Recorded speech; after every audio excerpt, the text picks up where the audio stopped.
wararka 24 saac ee la soo dhaafay waxay bidhaaminayaan geerida Kim Jong Un kaligii taliyay waqooyiga Korea. waa hadal haddii uu doono beri been noqon kara. ma jiro qof ku sugan Pyongyang oo ku dhiiran kara inuu toos u sheego geeridiisa.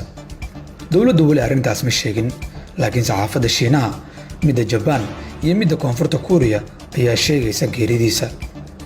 12 bishan Abriil ayaa qalliin wadnaha lagu sameeyay hogaamiyaha dalka nukliyeerka haysta, sida uu sheegay wargeyska maalinlaha ah ee Daily North Korea.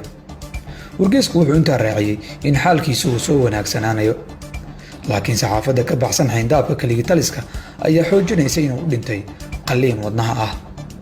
iska warqabkiisa caafimaadka ayaa liitay, sida ay sheegeen ilo maxalli ah oo magacooda qariyay.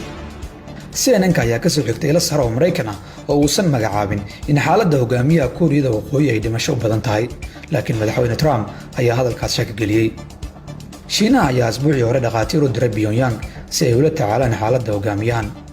xubno sare oo ka tirsan dhaqaatiirta Shiinaha ayaa laga soo xigtay inuu dhintay Kim Jong Un. in arrintan si rasmi loo ogaado ayaa qaadan karta waqti fog, sida uu qabo Jen Zong oo ah falanqeeyo ka tirsan macadka Sejong Institute oo ku yaala South Korea. inuu 15 bishan ka soo qaybgeli waayo xuska awowgii oo ahaa ninkii aasaasay waqooyiga Korea ayaa tuhunka sii badisay. haddaba su'aasha ay dad badan isweydiinayaan ayaa ah haddii ay sax noqoto geerida 36 jirkan yaa la wareegayo xukunka waqooyiga Korea.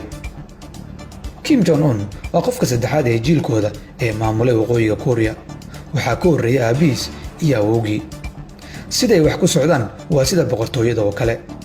waxaa 90% ay u badan tahay inay xukunka la wareegi doonto walaashiis ka yar Kim Yong Jang, taas oo sanadihii dambe ahayd qofka labaad ee ugu awoodda badan dalkaas. inkastoo khubarada qaar ay qabaan macquul ahaanshaha in waqooyiga Korea ka bixi doonto nidaamka hoggaanka dhaxaltooyada, haddana Jong Song oo ah falanqeeyo ka tirsan Sejong Institute oo ku yaala South Korea wuxuu wakaaladda wararka AP u sheegay in gabadhan ay leedahay dhiigga qoyska weligood xukumaya dalkaas.